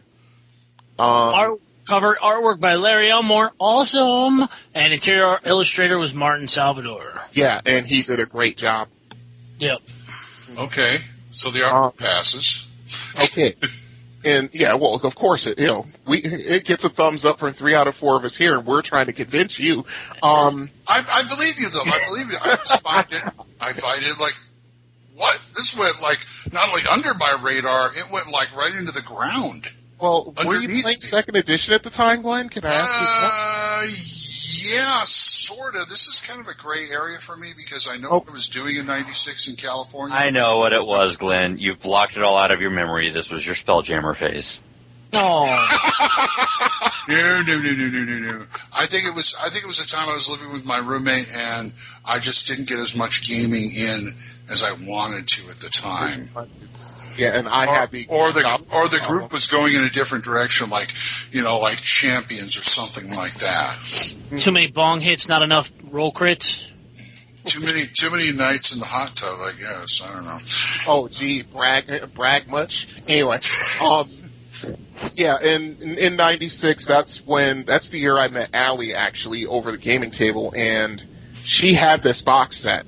And, she actually ran a campaign in it, which I'll get into later, but when I actually delved into this stuff, I was sold immediately. This is one of the best box sets for second edition Forgotten Realms. I even go so far as to say Forgotten Realms in general. But what's in it? Go that far. Okay, you have The Wilderness, which is, now, even if you're not using this in Forgotten Realms, this book can help you create a viable environment for your players to role-play in. Of course. Yes, it did. Yeah, I bet it did. The Wilderness, gives you encounters, gives you an overview of the climates being Arctic, subarctic, and temperate, which is the area, pretty much the whole north. It's either Arctic, subarctic, or temperate. I'll give you a hint. It's cold. It's why they wear them bunny fur bikinis that Elmore draws so nicely. Hey. Now covers 3 years of history. Yes, it does. Yeah, from, was it 1368 to 1370, I believe. Yep. And it gives you an overview of the civilized deities that are in the region. Now, of course, most of the aforementioned deities from like Forgotten Realms Adventures are in this supplement to be, I think, 2 years late? Not even 2 years later when it got the overhaul with Faiths and Avatars. Mm-hmm. But you got the Northman deities, Uthgard deities, Icewind Dale deities, and so forth. Then you got, the monstrous ones, the orc deities and so forth. You got shamans, things like that. Then they start going into the geography of the area, right, where you've got... Before you get into that, you passed it. They also covered a good part, which was the northern races. Yes. They covered the different types of humans encountered in the northern section of Forgotten Realms, like the Ice Hunters, the Northmen, the Reghead Men, and the Uthgard. But also, they talk about the different ways that the races and the non-human races survive up there as well, which is what I found interesting, like the Trolls, the Orcs, the Lizardmen, how the Lizardmen are different than they are in the south, in the jungles, or how the Orcs handle, how the Orc actual tribal situation is in the north, which this is one of the sections that made me stop going, oh, they're just a bunch of smelly green creatures in the woods looking to kill elves and humans. This actually gave them a society in my mind, which made me look past just a monster entry and be like, oh, okay, so we got some, what they do in the off times, not just, all right, what are we doing today? Same thing we do every day, Pinky, trying to take over the human world. They also took advantage of this box set to re-release some out-of-print information that was highly in demand from the old FR5 Savage Frontier. Yeah. They reprinted it in this set. Yeah, they made this the authority aside from those things. Now, that set of the FR supplements, it's awesome, but you can only put so much information in, a 64-page supplement, I think, so back then. Mm-hmm. So they decide, I guess what they were going to... I still prefer them. Yeah, I know you do. Well, the reason I pointed out the races was because of what Full On said earlier about how many Drizzt clones this produced. For me, it wasn't the Drizzt clones, it was the Uthgard Barbarians. Yeah. I had so many people begging me, dude, we got to do a northern campaign. We all want to play barbarians from the same clan. That's what I saw when this box set came out. It was everybody wants to be a barbarian. Everybody wants to play in the north. So. Yeah, everybody wants to be Wolfgar. It's true. Yep. It's true. Well, they saw that 19 strength that he was given, and they're like, dude! Of course, yeah. A little power gaming going on there. So I didn't mean to stop you on the geography. No, it's all right. You've got the various regions, the Sword Mountains, Neverwinter Woods, the Frozen Far, the uttermost north, which is, just pretty crazy area. So it covers Neverwinter. Yeah. Oh, yeah. Neverwinter's included in here. And its little satellite villages. Mm-hmm. It says PC, Xbox, yeah, it actually does not cover the city of MMO, and Wii. Yeah, okay. Yeah, it actually doesn't cover the city of Neverwinter. I mean, it touches on it, but there's no full entry for Neverwinter that I like the FR books because to me they were like the Forgotten Realms 2E version of the Gazetteers for basic. Yeah, that's exactly what they were supposed to be. Just better. I could arguably say they were better done because the Gazetteers came first, and then Ed Greenwood or Stephen Shand or Jeff Grubb, they took that and they said, oh, this is a good format. Let me take this and run with it, and that's what came out. Right. But yeah, I mean, you've got now. This is just covering the wilderness. This just gives you an overview of the various regions within the north, and then there's another supplement which has the cities. You've got little small towns, actually they do only devote 2 pages to Neverwinter where some other ones get, 3, 4, 5 pages. Really? But, yeah, I'm looking at it right now. Neverwinter's in there, but it's only barely mentioned, but the reason is... I see it, okay. Yeah, to make you buy the game. Yeah, yeah. If you bought, this is why you must buy the game. Anyway, but I think Greenwood realized he kind of did it kind of a disservice, so that's why he made Volo's Guide to the North, which we'll get to in the next segment. This game before? The Volo's Guides came after. Okay. Yeah, this came before the Volo's Guide. Yes, it did. Okay. And, so you've got, like, the major places of interest in there, like Silvery Moon. I remember playing in Allie's game where we had to make the run into Nesme through the Troll Moors. Nice. You might be slightly backwards on that. Yeah, I just looked. I'm looking at the box, and I'm looking at the book, and the book says 1993, and the box says 1990. What? Really? Yeah, first printing of Volo's Guides is 93, so yeah, Volo's Guides came first. My bad. We are mistaken. Yes, but of course I'm mistaken. I put that out there. That's my bad.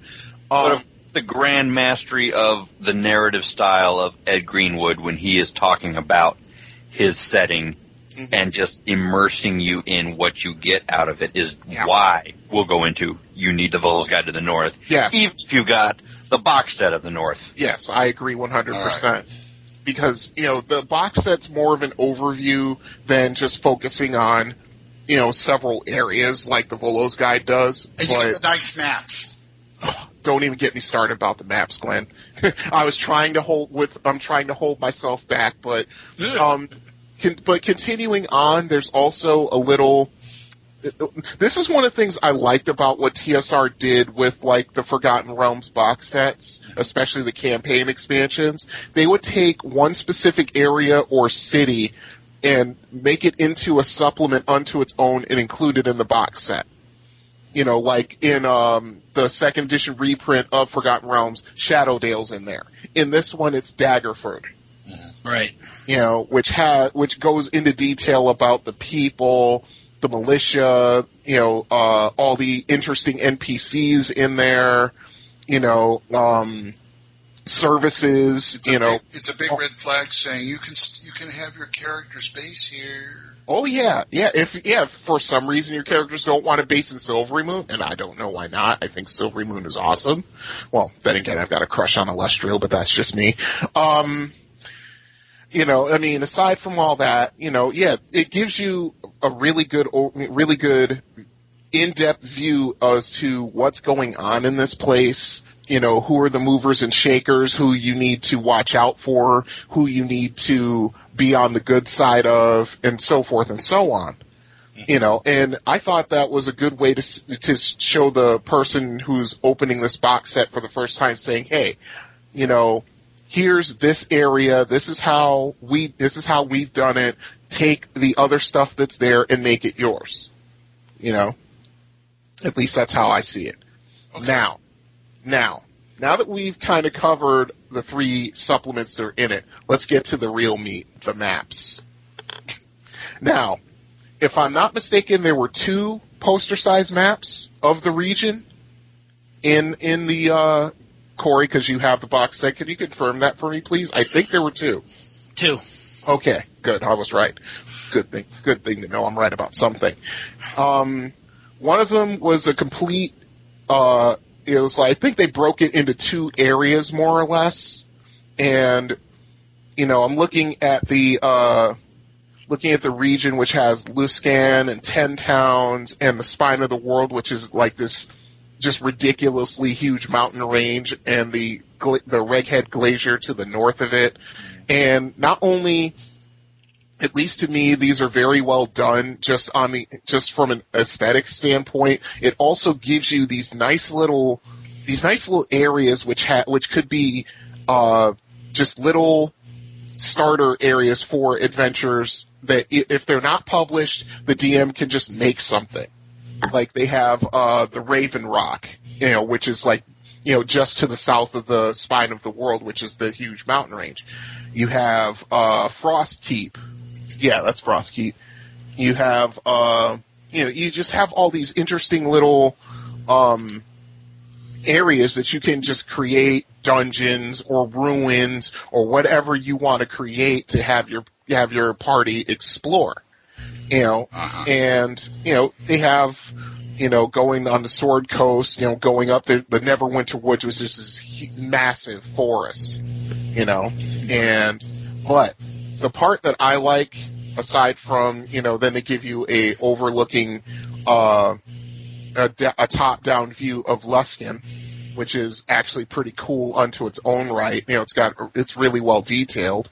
Yeah, But it's the one best, of my favorite maps. yeah, and the one that I like, the one that I really like is on the back of it, where it has, as I've said in previous episodes, the mother of all wilderness encounter. Oh yeah, the encounter tables. Yeah. I mean, it's like I've said before. When I first saw this, of course, the DM at the time, who I think was, Allie's boyfriend at the time, when we would just tromp around the wilderness, this is the table he used. Wow. It's massive. It breaks it down by not only terrain, but also the climate. Mm-hmm. And it can, depending on what climate and what terrain you're in, the table changes. It varies pretty much. Huh. And, you can run into pretty much anything in this table. You can run into boulets. You can run into bugbears. Of course, some races are pretty prevalent in pretty much every terrain, like orcs, stuff like that. It even had encounters for different kinds of dragons. And my favorite gross-out monster, the Remoras. Oh yeah, Arctic worms? Hell, oh yeah, absolutely. With the Arctic centipedes with the weird mouths and all that. Yeah. Yeah, and the really hot spots on their back. Yeah, it melts the ice. Mm-hmm. Yeah. In an Arctic setting, I'm looking at it right here. In the Arctic setting, it's in like mountains and in coastal areas, forests, mountains, and things like that. Yeah, you can encounter them here. It goes from, what is it? In the A's, it's the Abalin, which is more of a Forgotten Realms specific monster, but, I'd throw that right out the window. Hey, 10 kinds of trolls. What else can you want? Exactly. Oh, wait. An entire separate chart for dangerous plants and intelligent plants. Yes. Wow. Yes. It's so broken down. You could, if you have a party that's going into a subarctic area, you don't even have to create your own encounter maps. Use these. I fell in love with these so much, I actually sat down, and I'm still doing it to this day, even though I started it like 5 years ago. I actually found a database program, and I started actually entering in each of these monsters in according to terrain and climate, and, all I have to do for a random encounter, and you guys will see it in Hammers of the Duchy when you guys get outside, is that all I've got to do is just click on that, and it just comes up with an encounter for whatever it is. Mm-hmm. Oh, so we're not going outside. Got it. Yep. Yeah. Good luck with that. Yeah. But yeah, not only the master table, which is absolutely massive, it's like Falon said, you have all the sub-tables, you've got, like he said, you've got actually you've got 8 different types of orcs, believe it or not. It's like 6 different types of half-orc, orcs, and aurochs. You've got 8 types of spiders. You even got sprites in here, 5 different types of those. It's so broken down. I wish this is something that they'd continue to do, but I guess after they did it once, they didn't even need to do it again. They even have, 10 different types of trolls. It's just awesome. I love this. I will say the one thing I wish they would have done in this, though, to make it more interesting for me at least. What's that? I know that they did Silvery Moon, and I know that they did. God, I was just on it. What map we were just talking about? Oh, Luskin. Yeah, they did Luskin, they did Silvery Moon. I would have liked them to do something like Citadel Adbar. Yeah, or Sundabar for that. Yeah, or Dwarven, or like a non-human area, and map it out as well. I think that would have been something cool. Oh, I agree. Yeah, that would have been nice. They got Long Saddle. Oh God, stay away from them tar pills if you can. Anyway, what did this go for in the day? I believe it's $25. Yeah, $25. Wow. Coming back, $25. Which is funny because that was 32 Canadian back in the day. Now it'd be more like 27 or 28. Okay, and let's see. If you can find it, get it. It's not all that common. I looked on eBay I looked at one of the resellers that had it. $49.95 eBay. I saw only one auction there, $75. Well, let me take a look at Noble Knight. I'm doing it as we speak. And that's, it's kind of expensive, but if you have a complete set, I'd spend $50 for it if I wanted to. And knowing Noble Knight, they're probably out of stock. So, well, yeah, it's a popular site. Yeah, but I'm just saying that with the rare stuff, it's going to be a search. It's going to be a quest. Yeah, I agree. It will take you a little while to find, but if you find it and it's a halfway decent price, saying don't spend more than $50 if it's in really good condition.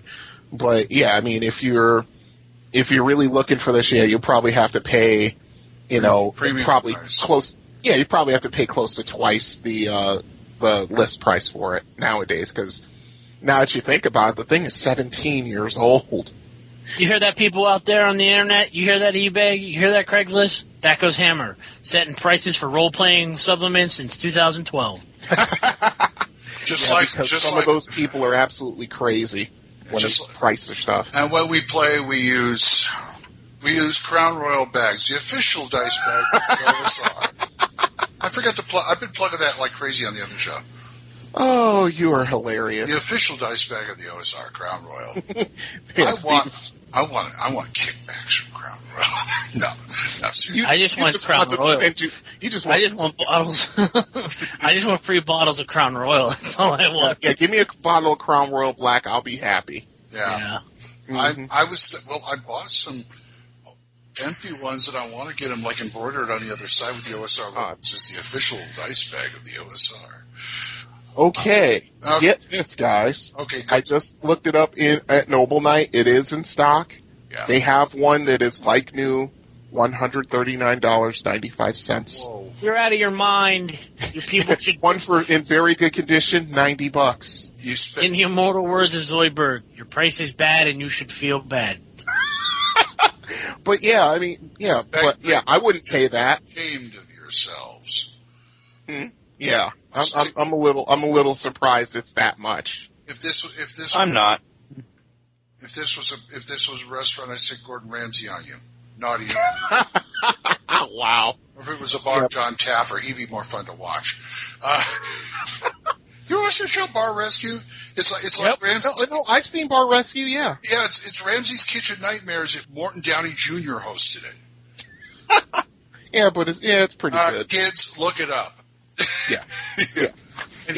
Go look for it. You'll like it. Trust us. And as far as the North goes, go look for it. You'll find it. Just keep looking. If you can pay the price, then do it. You might be lucky. Who knows?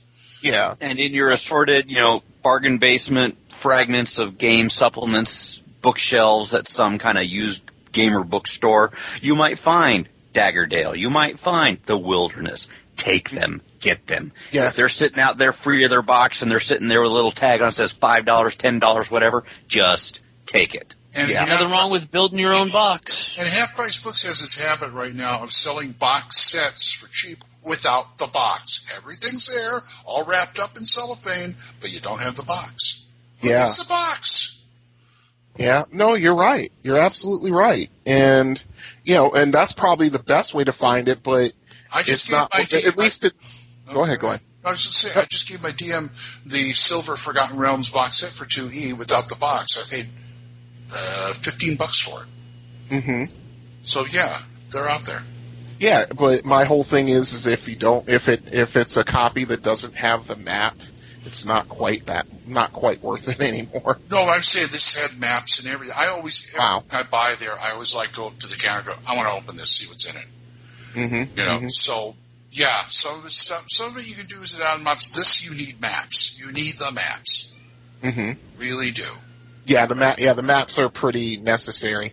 I mean, just as a last thing, the last game that I actually played in that Allie was DMing in, she was going to do a North/Netheril campaign where the party of PCs we had, we were journeying up into the spine of the world to actually find some MacGuffin to travel back in time to Netheril to get the Nether Scrolls to keep them out of the hands of like the Zentarum or something like that. Right. And we never got to Netheril, but we were actually journeying through the north, and it was a lot of fun.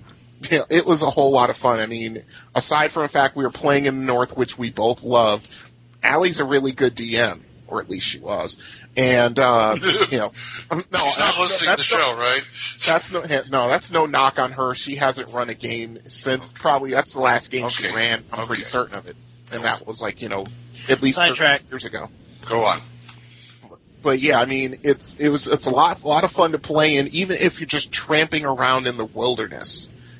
Because if your DM has anything on the ball, he can throw any sort of encounter out there for the party and little side adventures and things like that, which, sort of just add to the flavor of the setting. Of course, if you ever read the Snarf Quest books or Snarf Quest Adventure, I could set that in the north without breaking a sweat, and it would blend seamlessly. Yes, Snarf Quest. Wow. If you ever watched the movie Fire and Ice, just go about 10 more miles north, and you could import that in here almost seamlessly. Mm-hmm. With your barbarian tribes and your ancient ruins and your weird-ass psionic mages. Mm-hmm. Yeah, who are quite too iffy for their own good. Yeah. We never had thrown swords. Oh, I'm not touching that. But go ahead. Go ahead, Glenn. Go ahead. No, I was just going to wrap it up. Okay, go right ahead. And on that note, folks, look for the North. It's out there.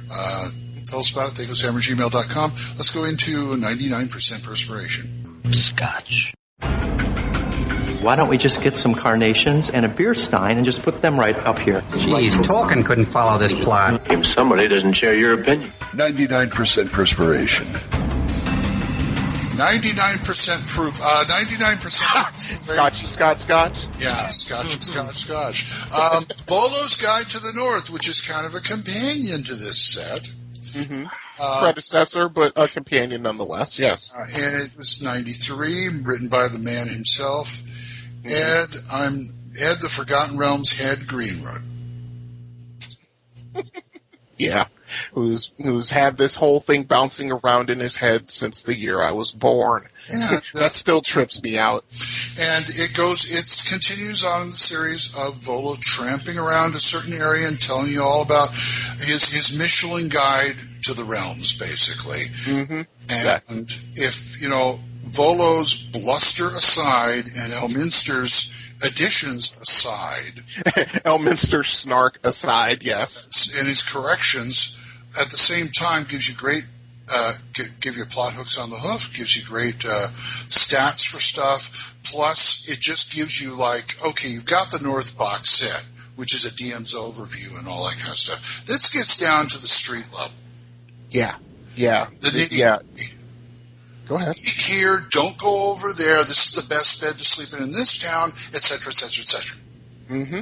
Yeah, absolutely. Okay. And it's one of these things where it takes it doesn't just do the towns and the inns and that kind of stuff, which is great on that.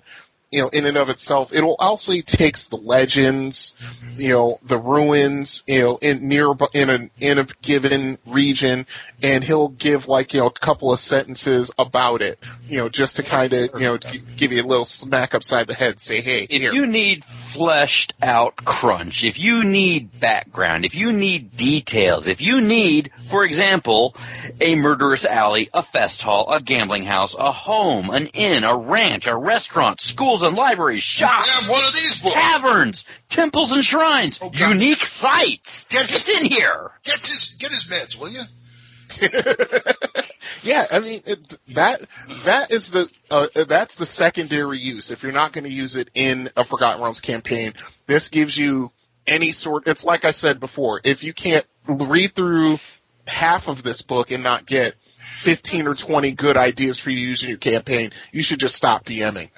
Just take up your character sheet and become a player for the rest of your life, because it's all there. I don't know if they mentioned, there's one thing that I kind of like about this area that I don't know if the North box set even covered it or anything. I bet they did, was the wards. Yeah, no, they didn't. No, this was something. Yeah, this is something Ed just came up with. When he did the first one back in, I think, '92, when he did Waterdeep. Waterdeep in the North. No. You mean Volo's Guide to Waterdeep? Yes, that's what I mean. Yeah, but this is. They have wards. See, I think of Merchant Ward, Sea Ward, that kind of thing. This is not them. No, because those are different wards of the one major city. Yep. This actually covers a region of the map, not just one city. So there's no wards. It's a magical thing. Yeah, it's a token that you can pass into. It's either magical or non-magical, but if you show it, it will grant you access to an area you could otherwise not get into. Yeah, imagine if you were in the domain of Ravenloft and you had a token that made all of the Mists think you were a Vistani and pass through. This is bizarre. No, I get that. That's pretty much what it is. Most of the wards that are ward tokens, that's what they're called. Most of the ward tokens in these supplements, they give you, like I said, they give you access to an area that you couldn't get into. Right. It's a brilliant little feature, and it's one of the shining examples in these books. It's a big, fat plot hook. It's a plot hook with many, many tentacles. Yes, it's the Kraken of plot hooks. There we go. That's right. It's Evard's black plot hooks? Yes. Yeah. It's a plot hook with personality. Yeah. It's got personality. Anyway, on to what Full On said. It's something that I've done exactly with this book. I mean, page 22 is one of my favorite fest halls and places of interest that I've actually taken. It's Mother Gothel's. Mother Gothel's, yes. I've taken that and changed the name of it to the Velvet Pillow, and it is in my major city, in my major capital, and it fits perfectly. And I just changed the names, changed the prospect, changed the preventer, and it worked just fine. And I didn't need to sit there and create everything for it. I had a skeleton, and it was perfect use for reference. Mm-hmm. You know what? Yeah. You know what? I've been looking through. I told you I got a copy of Elminster's Forgotten Realms by Ed Greenwood. Yeah. System neutral book he came out with a while ago, and it's like I'm looking through Volo's. I looked through Volo's. I was reading that book, and I was starting to get flashbacks because all of a sudden there's Mother Gothel's in that book. I'm going, oh wow! Oh, you played the game that actually used Mother Gothel? No. I'm saying I'm reading the book. Oh, okay. Which, by the way, I recommend highly to anybody. It's pure Ed Greenwood, not Elminster. It's pure Ed Greenwood because he talks about game stuff in there. Right. But he's. Mother Gothel's. What a place. What characters and just... all kinds of trouble that a PC can get into or stop or even just if you go this route, you could actually, a PC could have one of the workers at Mother Gothel's fall in love with him, become, mildly obsessed with him, and have to deal with that kind of thing. It's role. These kind of things are just treasure trolls for role playing. And this book is chock full. You want yourself a rough and tumble merchant town that is on a river. They have fleshed out Luskan, since we were talking about from the North supplement. They have fleshed Luskan out even more than they did in the box set of the North. It's got what do they got? The different organizations. It's got different locations, different people in it, libraries and shops, and you could literally just use this in the North, and you can have yourself and use Luskan as your base, and you could run a town and city adventure just with those two. If you don't want Luskan, they give you Silvery Moon, or if you're just not enough with Silvery Moon or Luskan, they can give you Neverwinter. They give you a little bit of everything in here. And if you absolutely had to, you could go to 10 towns. The other thing is that not only just the role-playing aspects of it and the crunch and all that, they actually give you more detailed maps of the region. Like I'm just scrolling through the first town in this Amphale. Okay. I don't remember because none of my books. I know some of them, like Waterdeep said, came with maps. Did this come with a map? Yes, it did. Well, it didn't come with a map per se. I mean, attached to it, like Waterdeep. No, not like Waterdeep. Okay. Yeah, Waterdeep had a map attached. All my used copies don't have the maps with them. So right. But you're talking about the maps in the book. Yeah, they actually have a more a zoomed in, if you will, map of the region. Like I said, I was scrolling through the first town called Amphale, and you have Ras Lantar, which is along the long road heading towards Waterdeep, and then not only that, but you've got like the Sar Crag and the Maiden's Tomb Tor and the House of Stone, which is a ruined city, which is on the east side, just east of the Ardeep Forest, and of course, when these little areas are mentioned on the map, of course there are legends mentioned actually within the pages of this tome. Right. And it's just, and it doesn't give anything in detail. Just it's like it's rumored this happened, that this is going on here, or it has that kind of history. And it's like I said, it's sort of like just a little bit of a smack upside the head saying, here's an area where you can give an adventure for your party if you just take a little time and flesh it out. Okay, time to ask the crucial question. Corey, how's the art? Not bad. Same artist that did the Waterdeep one and the other one. You got Valerie inside, Valerie Volusek, and John and Laura did the cover, and I love their painting. When they draw him, they're the guys who they take photographs and paint them. Yeah. Which is the interior art is good. It fits my opinion. That to me, the artwork inside fits because I have a feeling that's how Volo would draw as he's seeing it. Yeah. To me, it's like he has a notebook that he's writing in. When you see people in medieval movies or whatever, or, even Civil War or whatever, when they're writing notes, they draw sketches. Yep. These pictures look like Volo would have drawn them in his charcoal type sketches. Yeah, exactly. And he's rather pretty good artist, actually, for being a ne'er-do-well. Yeah, exactly. Who snoops a little too much and ends up having to leave town or being chased out of it. Well, I will say you have to look a little deeper, but this book also didn't let me down when it came to the recipes. Remember when we were talking about the Waterdeep one? A lot of them had the recipes. Some of them describe to you in detail what some of the inns or the taverns actually sell. They have something that they call butter spread bread. It just comes with a sardine paste that you smear onto the butter bread. It's just something that it's like details that I would love to give a my character's like, I order something to eat. Okay, you order food. Let's move on. I like to be able to say, okay, the waitress says, we got some butter spread bread. Then the guy has to interact with me and roleplay. What the hell is butter? I don't care. Just bring me some butter spread bread. Yeah, exactly. Have you ever made any of those?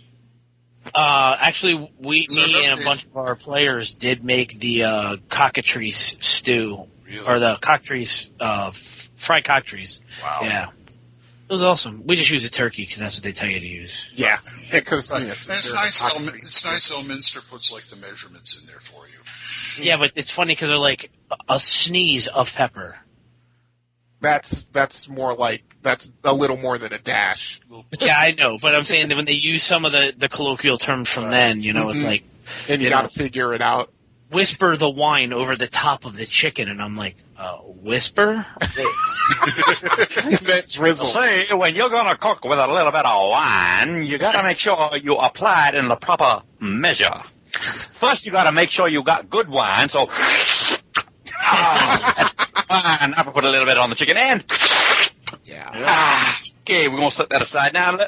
Before you do that, you're going to have to check the wine, so and put a little bit over the chicken. God bless Leon. recipes. He was an excellent cook. Anyway, go ahead. It's kind of like when people order, a martini, and do you want any vermouth? Just hold it up to the glass and threaten it, let the vermouth blow a kiss upon the vodka. Yeah, something like that. But yeah, it's a good book. I approve of this one. This one's good. Mm-hmm. Okay, good. And in the day, it went for $9.95. Yes, it did. As we said, bargain. I've got 5 copies of Volo's guides, and I didn't pay any more than $5 each for them. Mm-hmm. Yeah, me too. Half price. I think I paid list for Waterdeep, but that's about it. Yeah. For those out there interested, any DMs or players, these make great bathroom reading material. They're small. Yes, all 4. Yeah, 4 out of the 5 ones that I have are in my bathroom as we speak. Just don't run out of toilet paper. Anyway, that was Volo's guide to the. Why? It's not a 4th of. I'm sorry. I promise. Careful.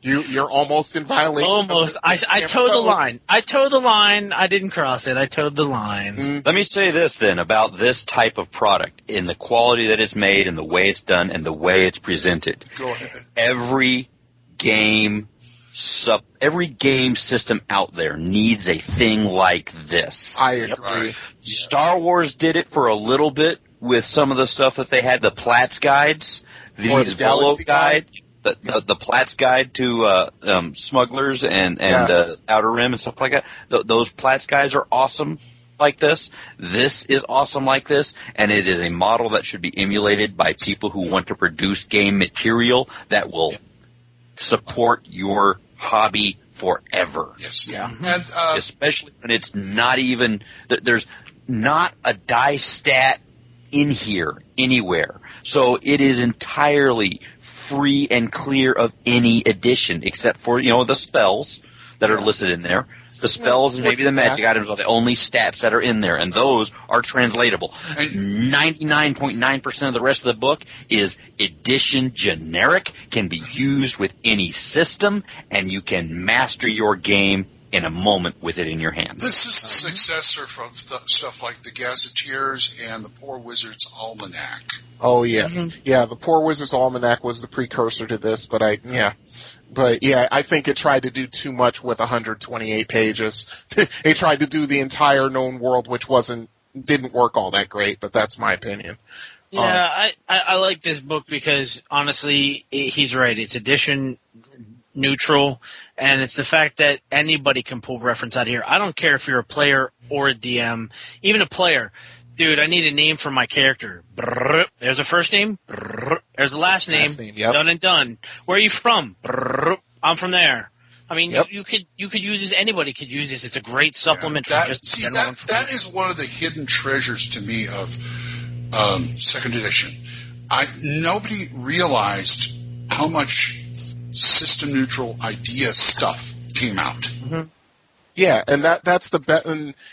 Or at least back then it was more edition. It was more edition neutral because I'm just looking at all the NPCs that are in the supplement, and it's not like you can't use any of the stuff for like first edition, or even if you wanted to go all the way back to basic. It's just here it is, alignment, race, gender, class, level. You got these books. You got Aurora's Holwell's catalog. You got the Encyclopedia Magica, the spell compendiums. Mm-hmm. My God, even Ravenloft came out with the Van Richten done like Encyclopedia Magica and stuff. Those things. You can even do that. It's like you have the reference right there for anything. Yep. It's like right there. All you got to do is just have a little bit of imagination going on and run with it in whatever way you want to do it. Yeah. Mm-hmm. I'm going to use the word. Go. Absolutely. You got that right. $9.95. You can find it for like $4, $4 or $5 in a store, on eBay, on Amazon, whatever the heck you like to buy, and try it out. Give us your thoughts on THACOShammer@gmail.com. Indeed. Captain Hallstrom, horse has been beaten to death, sir. Yes, the horse is officially dead, sir. Oh my! Are we closing this splat book? We are closing this splat book, sir. And boy, we've just talked this one to death, I think. Yeah, but it needed to be. I guess so. We've beaten a green dragon. So say goodnight, Brian. Say goodbye, Brian. Good night. Considering how nasty green dragons can be, they deserve to be beaten to death. Okay. Corey? Kojo, when you come back on the show, we're going to go hunting in the north for green dragons. Oh, boy. How about you, Full On? And I can talk about some wonderful spices you can use when you work with the meat. We're going to get some excellent things together. We're going to sauce it up with a little bit of troll essence. It's going to be fantabulous. And I'm DM Glenn saying we'll see you next time when the hammer comes down on THACO's Hammer. Bye-bye. Oh, that was fun, wasn't it? Yeah, absolutely. Green dragons and all that kind of stuff. You said it. You said it, Brian. Guys, one little thing. THACO's Hammer theme is provided by the Diablo Swing Orchestra. You'll find them on Jamendo.com. All other additional music for this episode was provided by Kevin MacLeod. You'll find more of his music on Incompetech.com. Be sure to visit our website at THACOsHammer.info. If you have any questions or comments, email us at THACOsHammer@gmail.com. Remember, that's an O, not a 0. You can also find us on the second edition forums at osrgaming.org and at purpleworm.org. Or give us a call and leave us a voicemail at 405-806-0555. See you next time when the hammer comes down on THACO's Hammer.